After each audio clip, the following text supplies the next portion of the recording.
All right, everyone, we're going to go ahead and get started. We have attendance tonight for our general body meeting. So we're here tonight to talk just a little bit about lab medicine, but before going into that, I wanted to just go to one announcement for you all. So we have our scholarship applications for PBMA that are now open. We're going to be having 3 different scholarship applications. One for a graduating student that will be pursuing vet school in fall, as well as an undergrad. We also have a mental health scholarship available. So the deadline for that will be April 26th. It was included as a deal this week for week 13 update. So if you guys need any additional information, you can go and reference it there. That was all I had for you guys announcement wise, and I'm going to pass it on to Paige to introduce our panel tonight.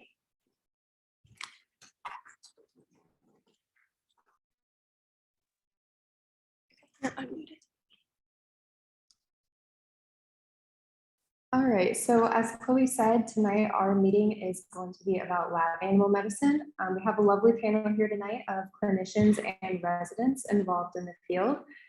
So I'm going to have you guys introduce yourselves with your name, your hometown, and then what kind of responsibilities you have in the field.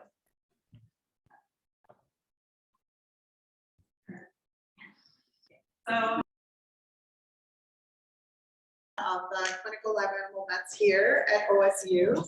Hometown wise, I am from Maumee, Ohio, so native Ohioan. Responsibilities in the field. Sorry, your technology. So I oversee our residency training program. So we'll talk about that in just a couple of minutes with the slide. I also oversee the training for our research staff on campus, and then cover clinical oversight for several of our librarians. Hi guys, I'm Victoria. I am the second year veterinary resident. It's basically me from told to do whatever I am told to do. I originally from Virginia, but also live in Hawaii. I'm Nick. I'm the first year veterinary resident. I'm from Far Hills, New Jersey. It's not as exotic as it sounds. I'm Mary. I'm the third year resident. I'm from Stephen Heights, Ohio. As third year resident, again, we'll talk about all the rotations and fun stuff that we do. Brad Youngblood from Watson, Oklahoma. Yeah. So yeah, from Watson, Oklahoma, I'm one of our veterinarians. I'm in charge of our experimental surgery program and also our large animal medicine program, which includes everything that's not so guides in there. I have a couple of slides that I provide.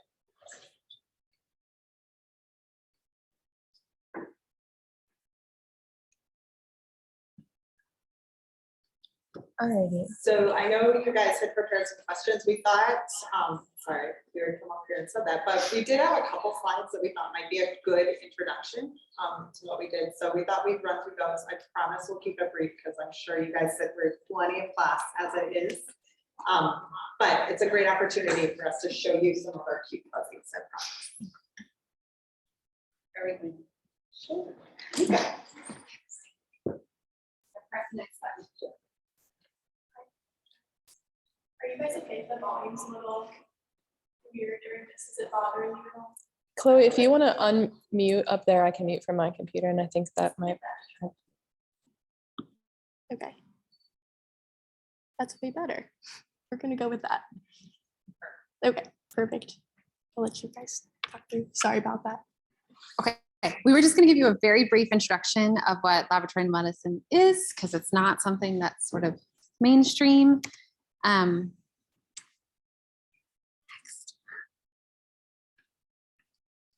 There we go. Okay.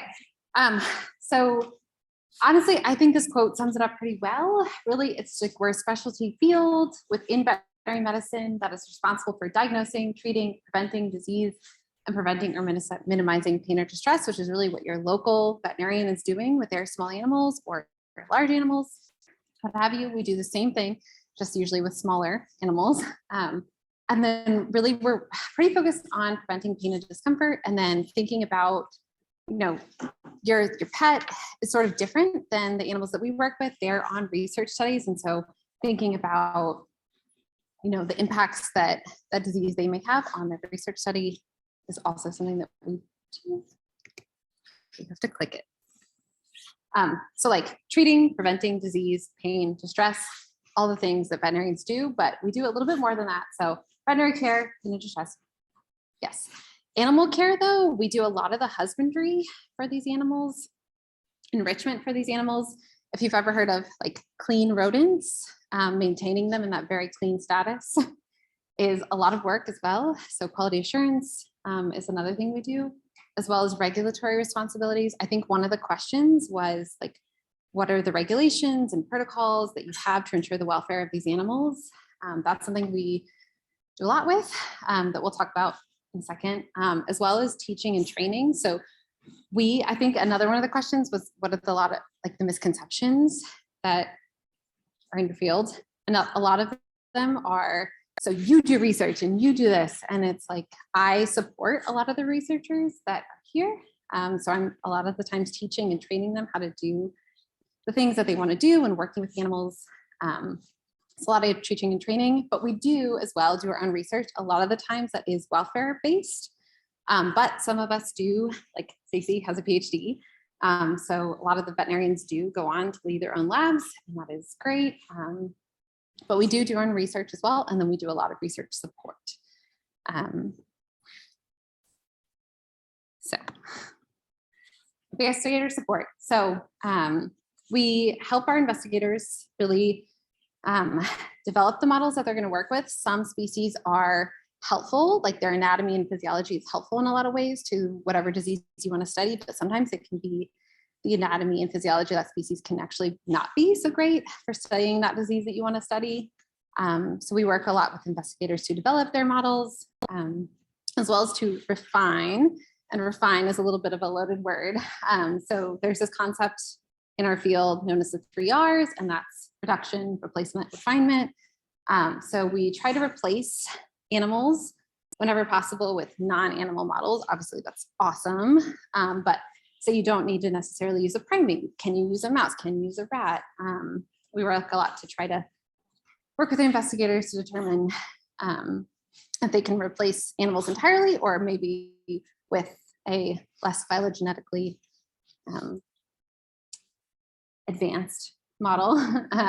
Also to reduce their animal numbers, though I feel like that concept has been changing in recent years. So obviously using the least amount of number of animals that you can, but also using the appropriate number.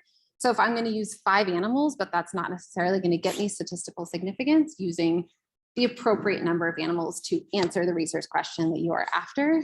And that's how we essentially produce our animal numbers. And then refining is probably where we spend the majority of our time working with investigators. So, you know, can I use analgesics? Can I give supportive care? Things like that. It's really a lot of that model development refinement, but also breeding colony issues. Like we do know a lot about rodents, particularly mice. So sometimes we can help them if they're not breeding the way they want to. We do, as veterinarians, have experience with necropsy and pathology support. So sometimes they just see some crazy disease and we can do a necropsy and give them an answer, or help guide them to an answer, what might be going on in their colony. And then just sort of expertise that we have. So Cece used to work with the antibiotic corps where she was previously, and she has a tremendous amount of experience doing that. So if you need an antibiotic experience, she's your person. Brad has a ton of experience with surgery. So we have like our specialties and can help investigators with what they're trying to study.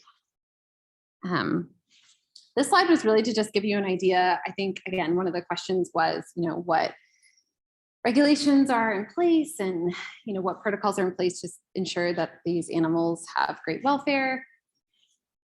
All of these institutions up here do have a say in what we do.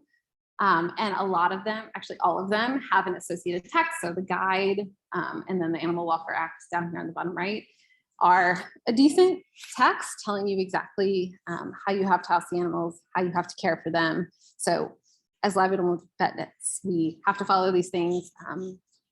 So if you're wondering what regs we have to follow, these are all of them. There's a lot.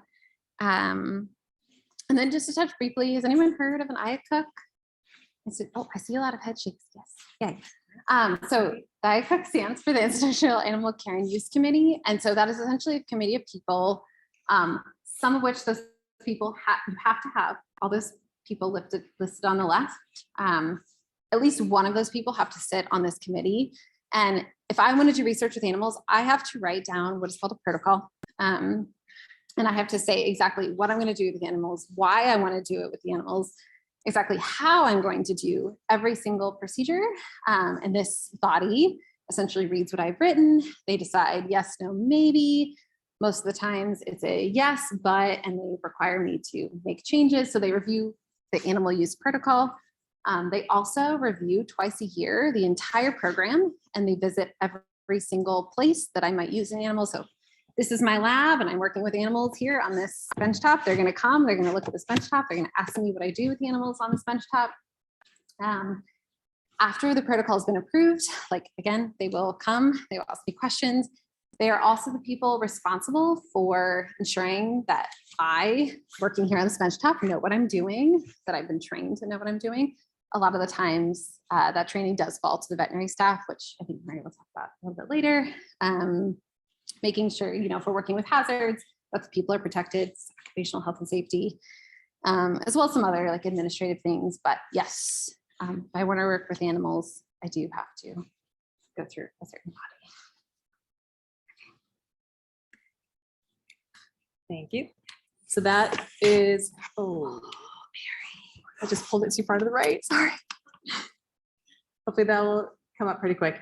But Victoria's presentation, if there is someone, okay, is a good lead in into what our animal care and use program here at Ohio State looks like. So you'll hear us say ULAR a lot throughout this talk or this panel.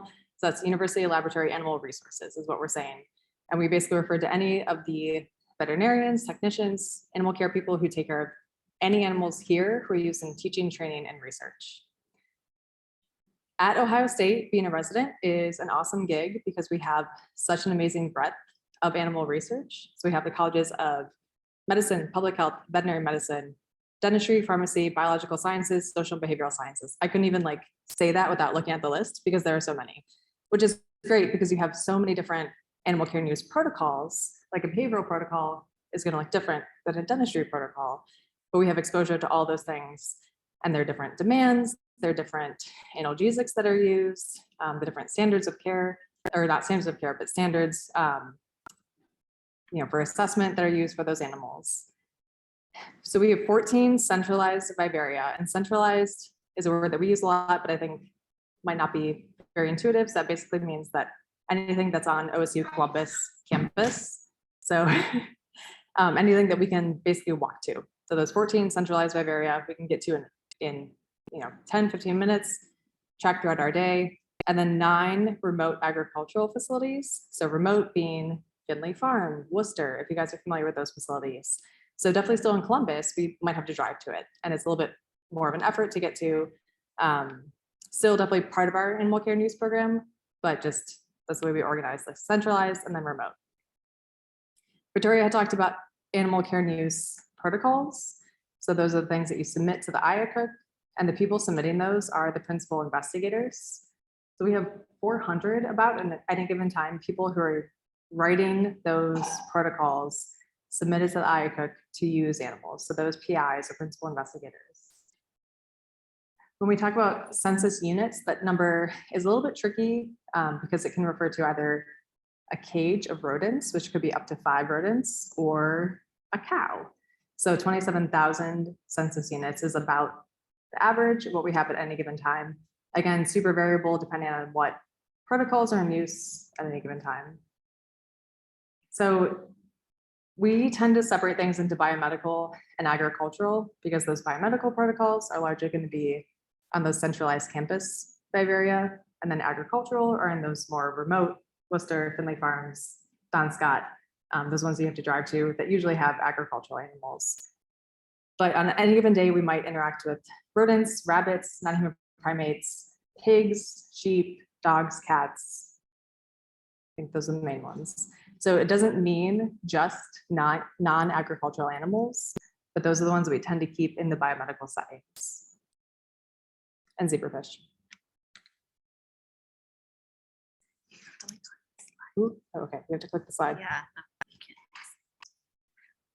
Okay, so Nick, Victoria, and I are all residents. Hopefully you guys are familiar with the concept of residency. So it's college, vet school, residency. This is a 3-year residency program. Most places are going to be about 2 to 3 years. Ours is 3 years, and it is a master's seeking program. So most people will finish with a master's degree. Nice,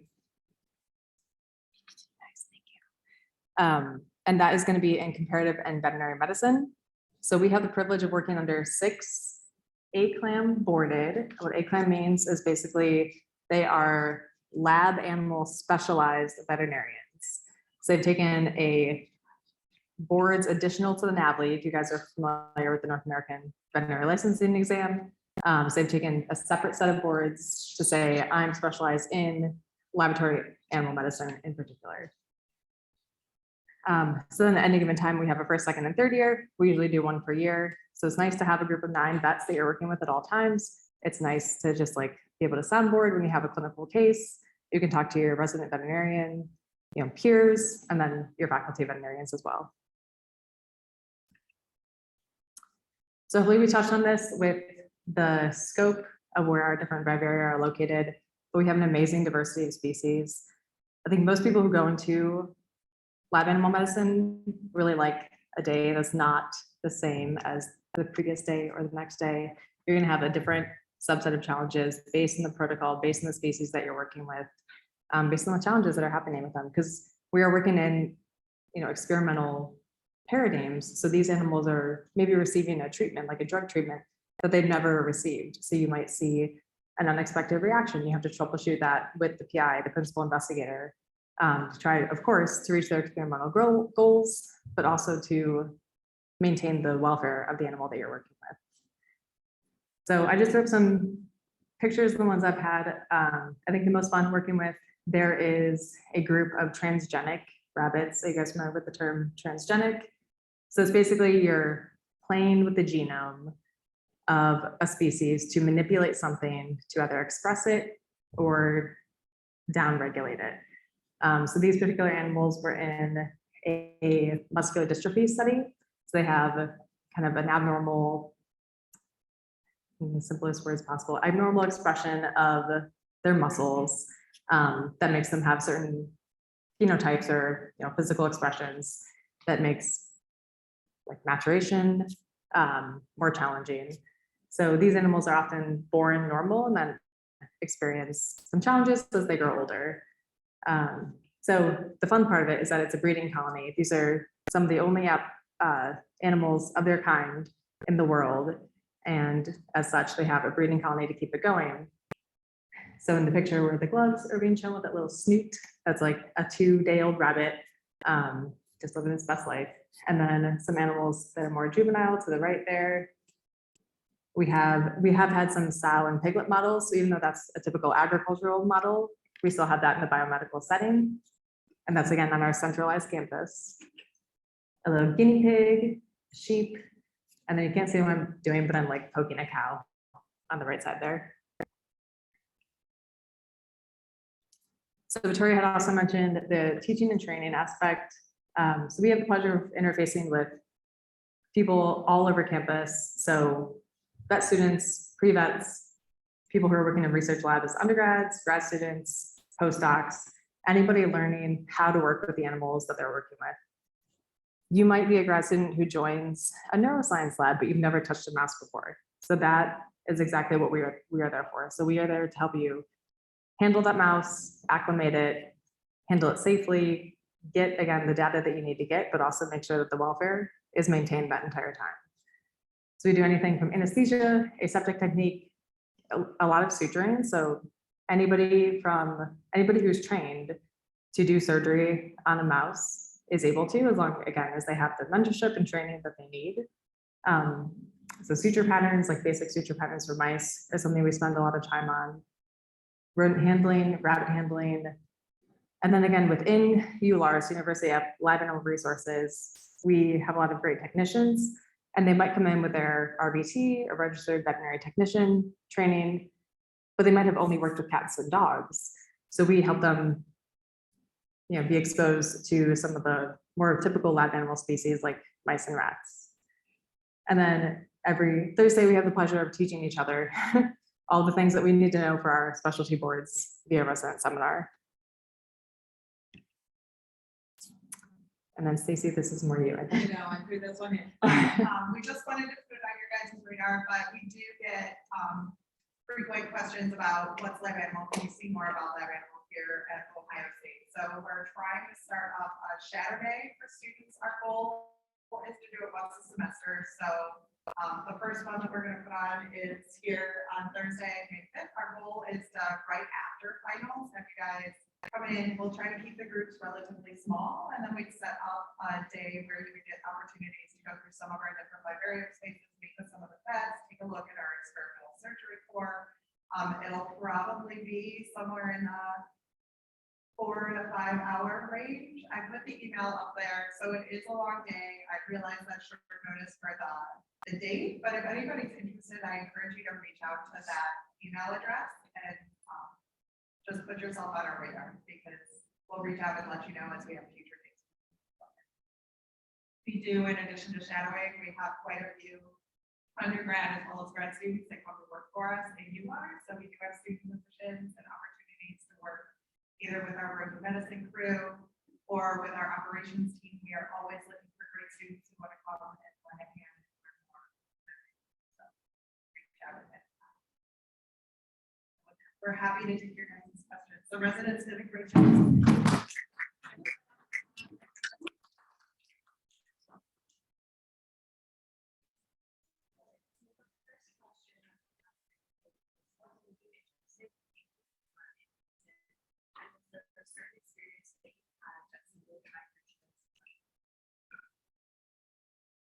So I was actually an undergrad here at OSU, an undergrad and that school here. I had no idea about lab animal, at least early in my undergrad career, but I did plan myself one of those student positions. I wanted money, needed an undergrad job, so I ended up working at ULAR under our current director, Phil Virgil. I absolutely loved it. It gave me the opportunity to see how many different species you can work with in any given day. And then I also really love the translation. So a lot of what we do is help study diseases that may be front and foremost in your mind. So even if I'm not doing independent research, I spend a lot of time working with investigators who are trying to look for new and novel treatments for inflammatory bowel disease, cystic fibrosis, cancer, heart disease, a lot of the big things that we have loved ones in our family that are impacted by. And so I'm working at the forefront of research, seeing all of the cool developments that are being done in what they help revolution. So I loved it. It got me hooked all through that school.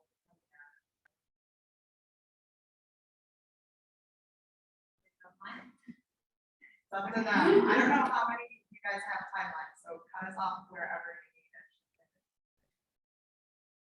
I mean, I'm sure like a lot of you, I worked in small animal practice as an undergrad. I liked it, but wasn't quite in love with it. So I did master's in animal policy, and that's I think where I got exposed a little bit to what laboratory animal medicine is, regulation. So after that, I went to work for the ICOOK at Brown University as my coordinator, so sort of behind the scenes. Love that job, but I also saw what the lab animal vet did there, and that was perfect. Degrees in biology. I love this. That is exactly what I wanted to do. That's what I wanted to do. And again, I think the best thing about our day is that no day is like another. Variety of things, you get to see variety of species. What I like about it. Yeah, I didn't know about that medicine, so pre-vet meeting actually with an undergrad. So I always known I wanted to be a vet. I love the exotic species. So it's who I would say that vet practice. Going into vet school, kept it on my radar. Many species, like they said, we got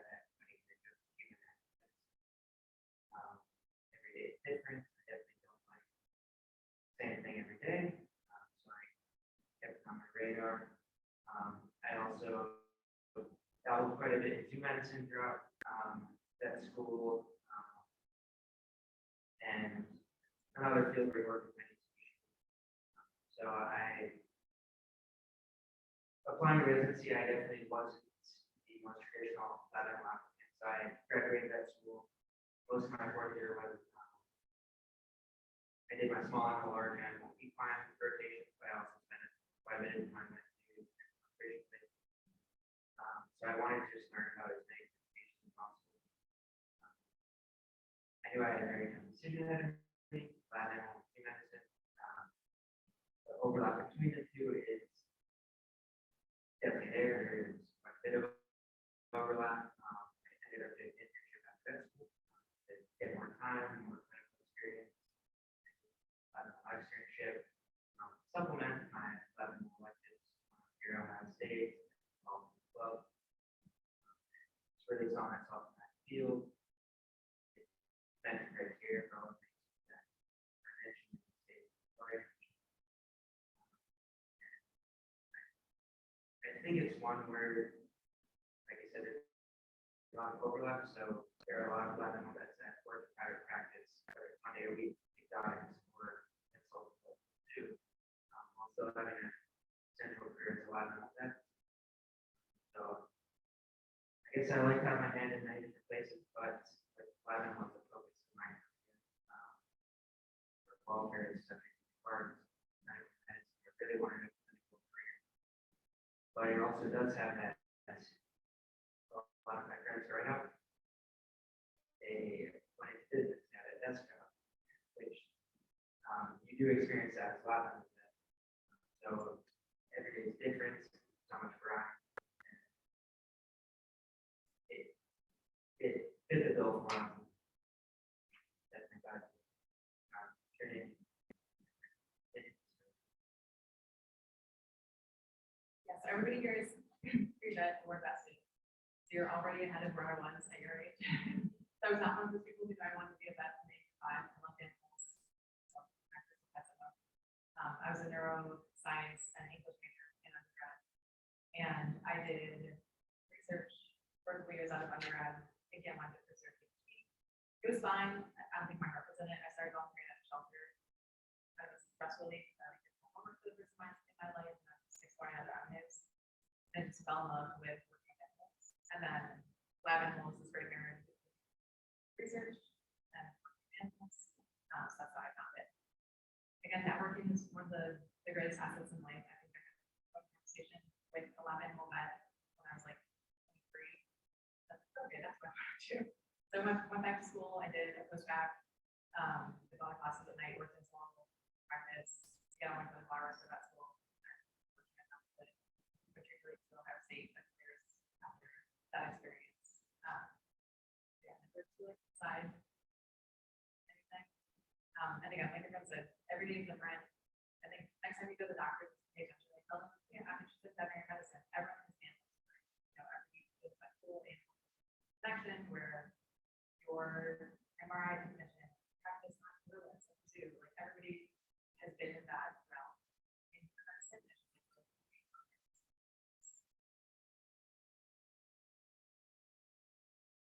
I do not.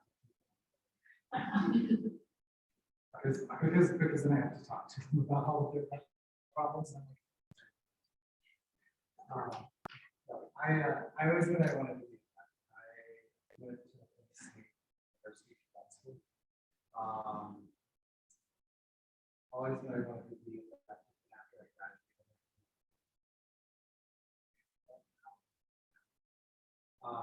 Wanted to do, said I wanted to do small animal medicine. Did not match the residency.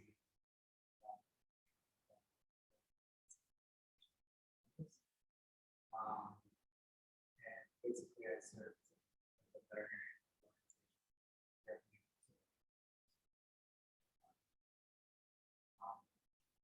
While I was there, I realized that the biggest challenge. A couple of the projects that I worked on, a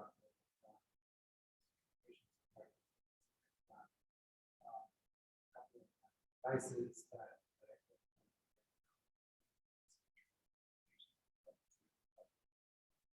It's really fun to actually see the transmission of what I.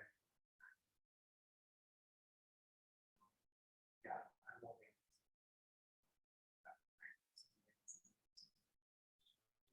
Actually, isn't it veterinary medicine?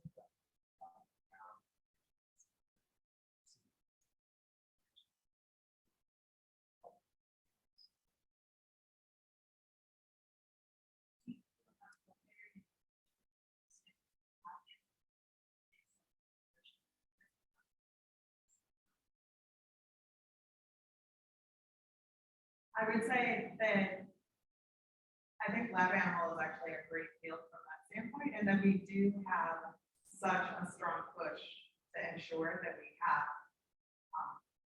the top-notch animal welfare, that we do the best we can with these animals. Everybody understands that they may not necessarily ask to come participate in this research project. So it is our duty and responsibility to make sure that we really take note of the animals with us to minimize and mitigate the stress. Victoria showed you all of the regulations that we have to follow. So there is a lot that we have to get into. A lot of people looking at it. The unfortunate thing, if we go out to general practice, is that while you may have a lot of clients who always want the very, very best for their animals, you're always going to be up against money constraints, option constraints. Can they provide those treatments? Are they able to dose them? And you don't always have as much control. We actually do have a fair amount of control. The IFF looks at what we can do. They say that we can have it without animal treatment. There's a lot of scrutiny both from the scientific population, the veterinary population, and then we also have public members on the IFF, so non-scientists, non-associated members. They all get that evaluated.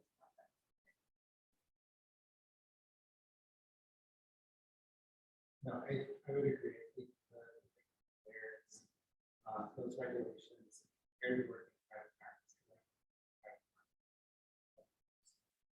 I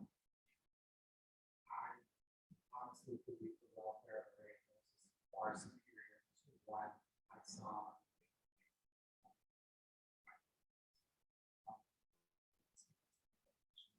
Not only do they require you to ensure animal welfare, they also authority to ensure.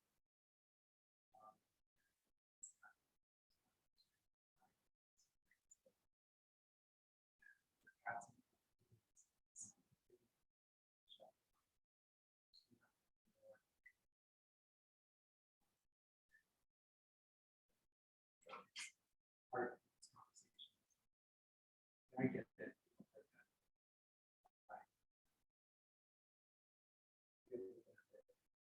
Our, there's not.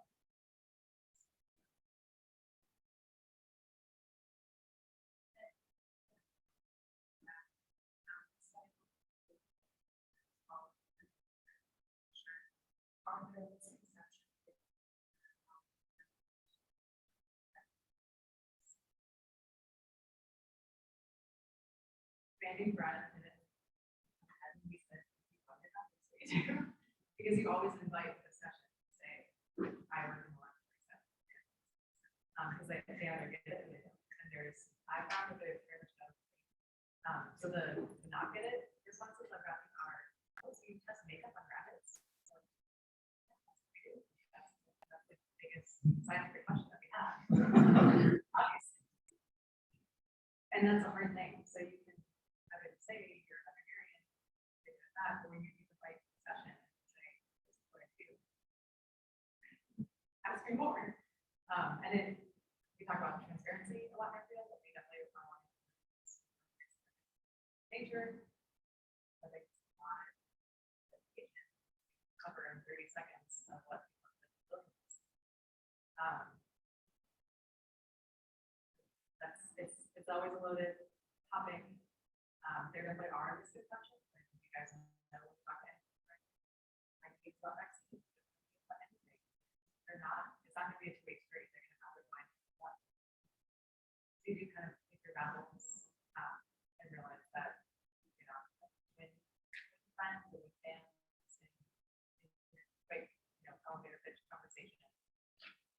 I think just highlighting the transitional benefits like Brett talked about, the one health approach, like Stacey talked about, and just the fact that welfare, if I had to sum up our job in one sentence, it's, yeah, all the animals use welfare. We work with welfare animals,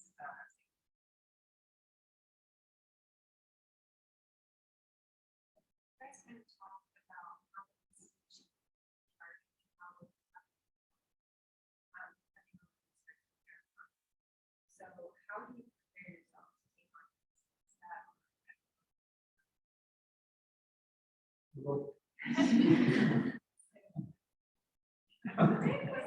I really like, one of our other colleagues had a great slide that I almost like. And it's that, right, if you go on to vet school, you're gonna go to vet school and they're gonna teach you the basics and some of these species. You're gonna learn dogs, you're gonna learn cats, you'll likely learn cows, horses, and pigs. But then you're gonna take all that, and biology tends to be fairly similar as we move. So you're gonna take everything that you learned, you're gonna take that basic physiology, your disease process needs in your system, and then you're gonna go to the textbook and read up on this crazy species, what they call me, I get it. Yes, when you're doing vampire bats moving in, and you're gonna read and you're gonna learn about it, and it's gonna be awesome, because how often do you get to learn how to set up a vampire bat lab from the ground up? And when Dr. Youngblood gets to do that, he really gets to start from the ground up, like how is he gonna house them? How is he gonna maintain them? How often do you have to feed them? How often do you have to clean them? What the heck is he gonna feed them? So it is really cool. You're gonna reach out to your colleagues because, you know, even though he's my town, the University of North Carolina might have an awesome vampire bat colony, so he's gonna reach out and see it. I also rely heavily, for this one, I'm relying very heavily on our investigator has really using the species. So, by how we seen this with those,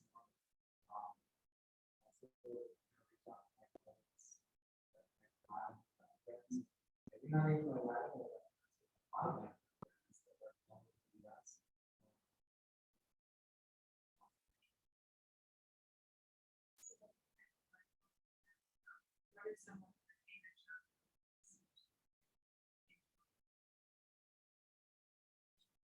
I think, again, I work in charge of our surgery program, so I like being able to use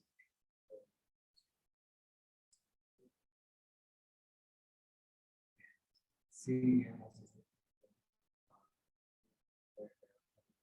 surgery.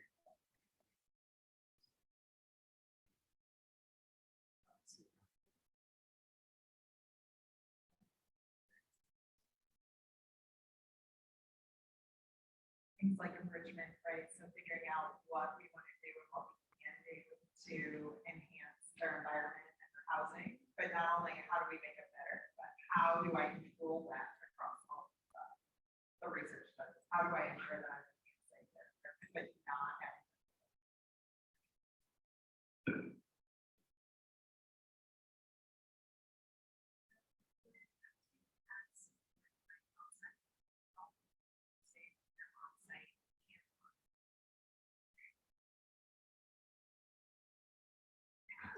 You're there every day. Non-vegans. Yeah, I'm there every day. We do a lot and I think that's a lot of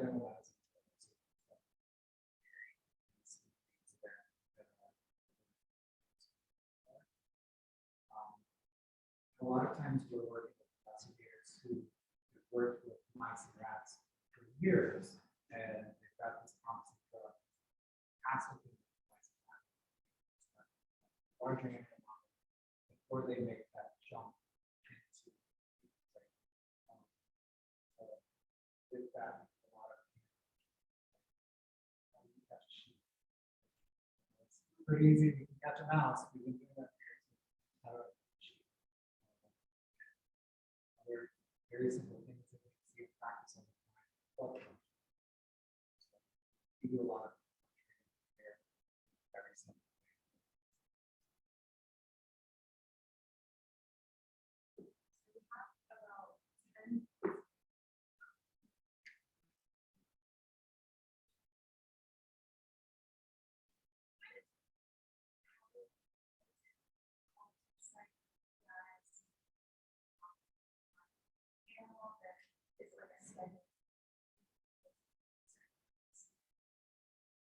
All of the above, right? So we've got many steps within ULAR. We have our animal care staff. So they're the first level of eyes that are on the animals. They're gonna go through, they're gonna do the basic husbandry, the cleaning, the feeding, the daily care. All of our animals get looked at every single day, including the holidays.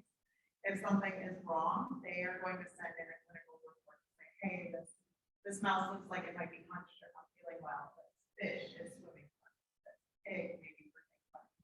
That's gonna go to our vet techs. So we have, I think right now, vet techs that field all the clinical cases, they're gonna go triage it. Some things as a vet tech within the research realm, they can go ahead and make that treatment plan themselves for the more routine things, set up a treatment plan, discuss it with the investigator. The more complicated cases, they're gonna give us a call, say, hey, come look at this with me. This is really weird. I have no idea what's going on with this mouse. Researchers too can call and ask. So they can say, I'm having trouble with X, Y, and Z. Can you look at it? I'm getting ready to start this new project. We set that up. And then we also go look every week. So here at Ohio State, we do run through all of our facilities. So every space that's my primary responsibility, I'm going to walk through it at least once during the week and take a look at everything and make sure I know what projects are currently ongoing, what might have changed, who's in there, head of here, in, out.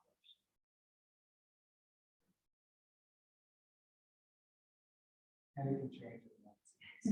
So I went today, I heard yesterday, I had that show up. I asked Lacey to go and see what rabbits.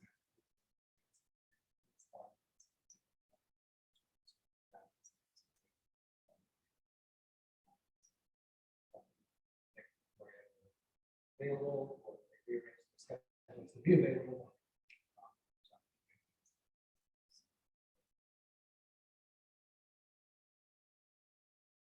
So you mentioned earlier you work with the transgenics and like inducing like and stuff like that. So when you're looking at those animals, when you're doing your rounds and everything like that, you just kind of like not ignore the problems that develop with that, or like how do you deal with those problems?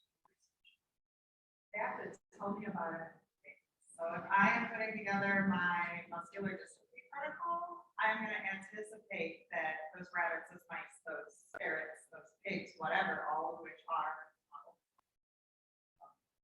I'm going to anticipate that they are going to decline over time. So I need to actually explain that in my protocol as an investigator.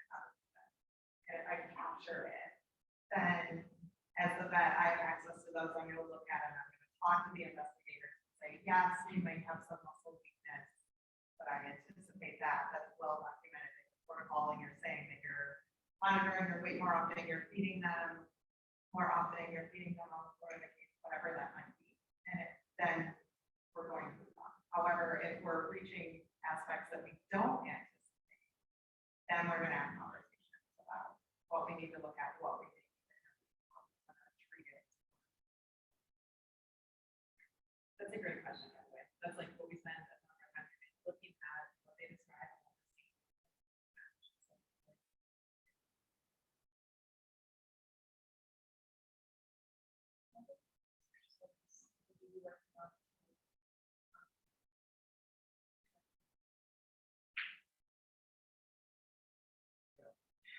Like, that's why it's so cool. So if there's 400 different investigators, I may not have 400, but I may have easily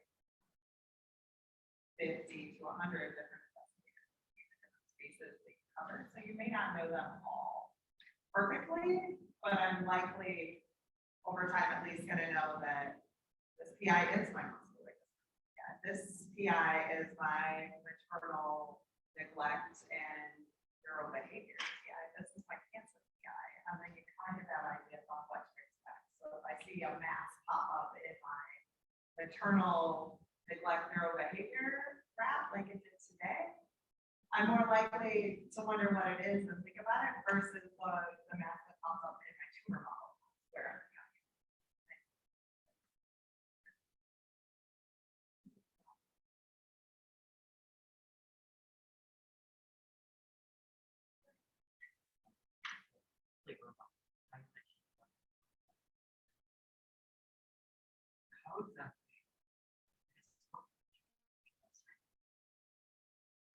Let's see, so I've got several labs that do different neural behavior. I think some of the coolest projects are actually looking at functions of postpartum depression and both treatments for and causes of, and how postpartum depression then subsequently impacts those offspring based on how those early life react. So they're both studying not only the mom, but they're also studying all the offspring and tracking those offspring over time, which factors are going to change for positive impacts. The downside or the good side are things to point out. So as the lab animal vet, I get a say in the eye, right? I read a lot of the protocols. I really do love science. I did used to run my own lab. You asked me, GI is the best system that you can look at it. But I think an important thing to note is that I am not here to judge their science. So I don't get the say to say, is your scientific question good?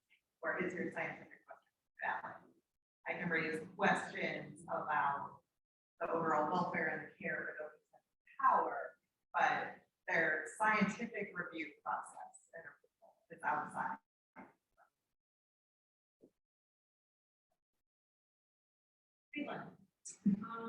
So I feel one thing that comes to mind that's work like balance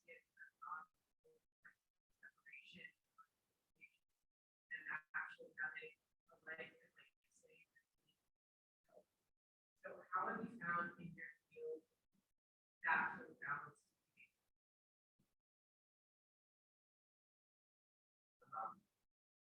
So I did an internship at your vet school, which is like a job, but you don't get paid, which you probably didn't deserve. And I routinely work at least 12-hour days, some days like 10 days. I'm there overnight. I had to work overnight before and sometimes, so that was the thing, pretty much. No, after graduation. I didn't. But I pretty much go to work, go home, eat, and then it's bedtime, and I wake up and I work. So I didn't have to sacrifice like working out or sleeping more or shower every day. They think differently. So coming here, it's definitely more than 8 to 5. You're on call on weekends. Some days you can stay outside. That's great. Classes, if there's homework, that. You should talk a little. I'm starting to think I'm too easy on you. He does actually work. So I do work, but I definitely appreciate sleeping more and eating more, working out, things like that.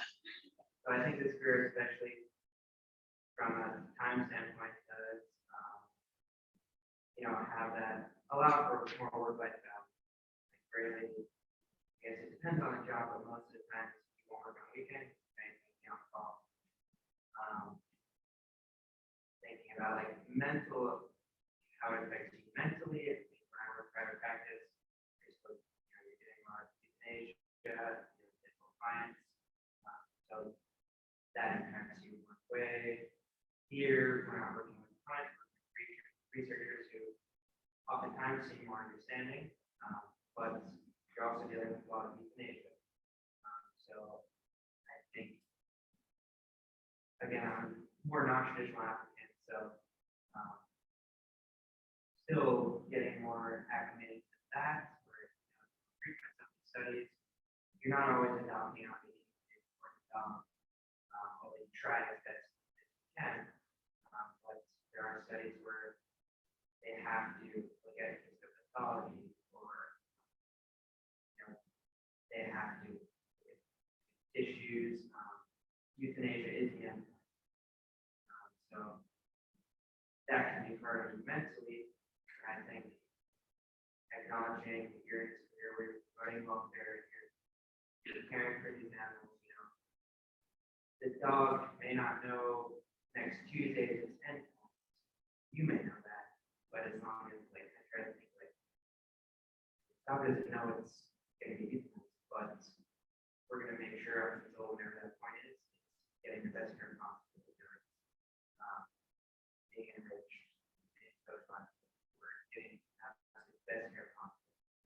And these animals are, they're heroes, so being thankful, grateful for them.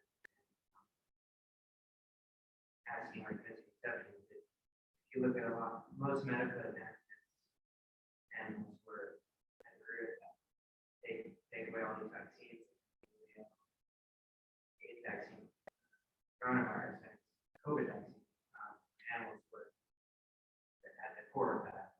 So we definitely wouldn't be living as long as we are without these animals. So just having that gratitude, knowing that we're getting, it's an awesome career, but we're getting this privilege to work with that are heroes, making sure they're getting the best care possible.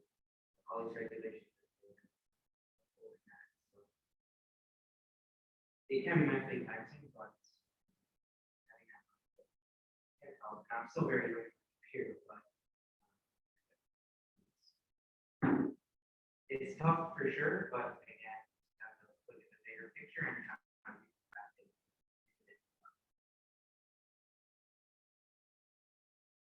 But animals definitely for people who like regulations, like those, like things that, you know, and we all know that nature's next to it. And Sally, she might be trying to pay, she's nice, right? So I think that is a lot more.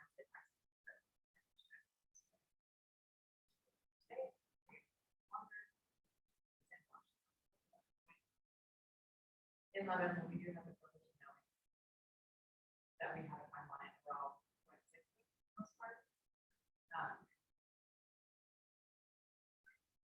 Again, it's like people who like the plan and like to lay out like all parties. There are many different stakeholders in one medical setting. Yeah, you must get staff on this. Grad students might not have a ton of web animal experience. Figure out how to guide them, train them, and then you just spend it. No, I think exactly. But a lot of the investigative staff really care about their animals. They, you know, just like us, will go and play with the animals, and they really do get after and have good people have the same emotions and really try to make their time here with us as best as they possibly be. So it isn't just us, it's also. We do still sometimes have that. Like the animals stop. And in contrast to other practitioners, I graduated from OSU in 2019. I have classmates who've already left that medicine because of burnout. So I don't have any classmates in my medical.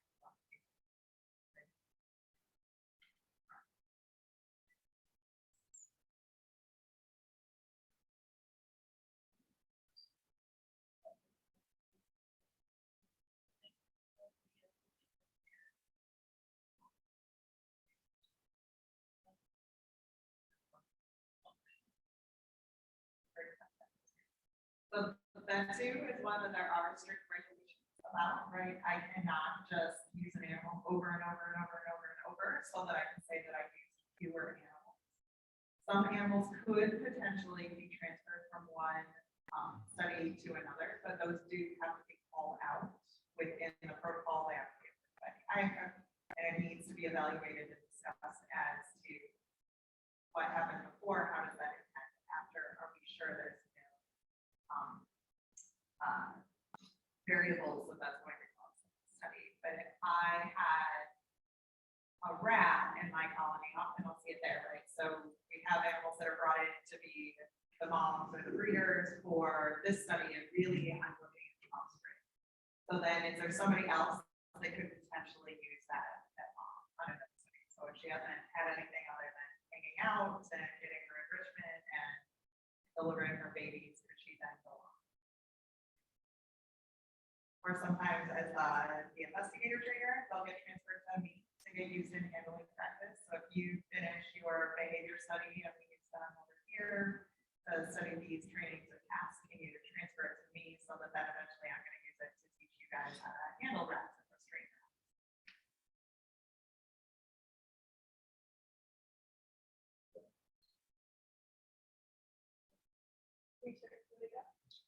Okay, I was just gonna ask, that's a final question.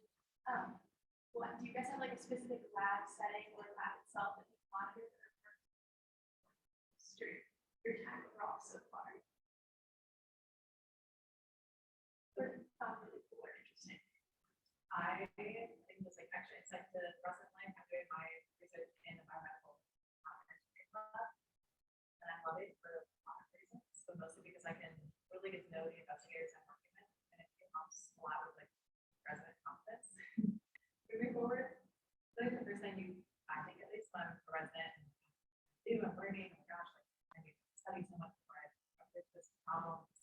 These researchers are so knowledgeable, and they are, but they're knowledgeable on their side. The animal side, you are the expert. You know, and make the best recommendations. I have so many about animal anatomy or behavior, physiology. The residents, especially, we were like, yeah, like, okay, like I get my word here. I get our place.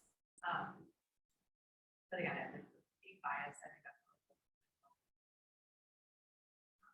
aspects. You look at small models, large models, meaning going next in environmental. And it's people who know a lot about medicine, a lot of physiology, not as much about animals. It's a great place for that.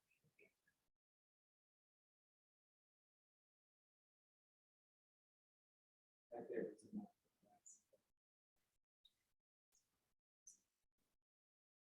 The investigators who wanted to, so when a mammal is developing a fetus, there's an opening in the heart that allows blood to bypass the lungs. There's another one that's very left atrium.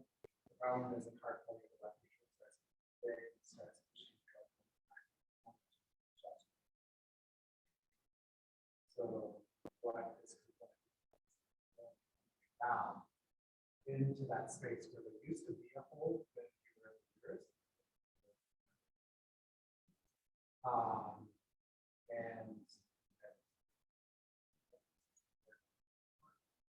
so actually sheep that here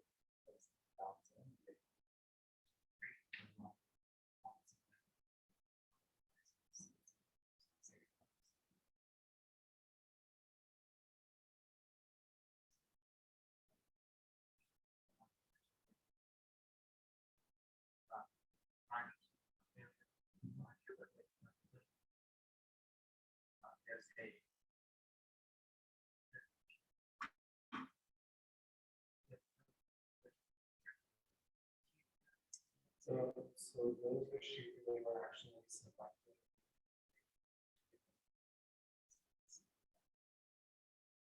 This group is 3 R's.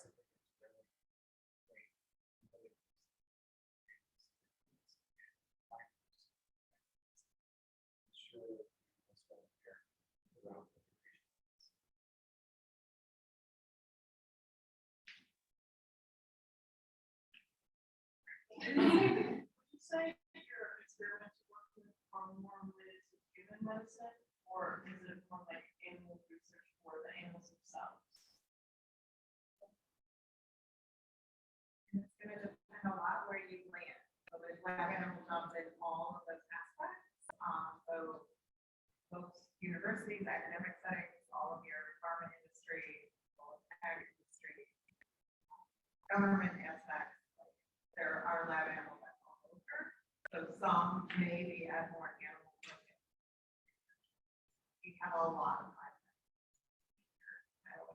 We have the ag side.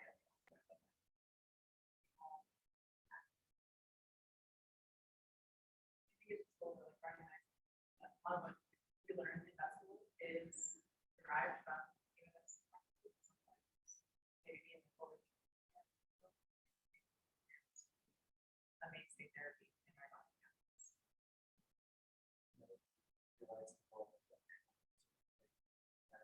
Starting to make that. What makes it hard?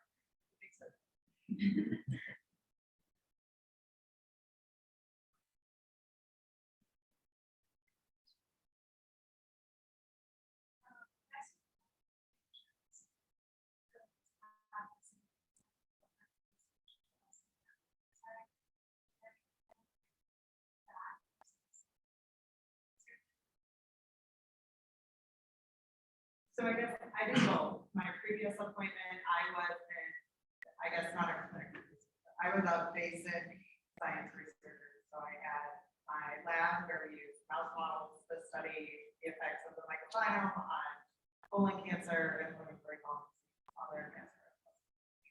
Spent a lot of time writing grants, writing papers. I love the benefit. Like, I loved actually doing the studies and analyzing the data. But a lot of what I did as a PI was write grants. Then from the clinical side, what I found, because my appointment was split between clinical duties as a lab, was that I would often get very sidetracked because I would like everybody else's appointment. So you come in as a new investigator and want to set up this study and look at X, Y, or Z and how it impacts vaccine reactions in this new breast cancer vaccine. And I would be all in. I'd be like designing your study in front of your animals, all that stuff. And I could not write that. So I think there's pros and cons to both. As a lab animal, like, you see a lot of different projects, but you may not get as much time to really dive into my own question. As a researcher, I could ask the questions, follow the data, set up the next study, and really get caught in that what's next. As a lab animal, that you're often helping with this portion, and then they're gonna get up and running, and those investigators are gonna know the study and take off, and you're gonna get to see it, and you're not getting it.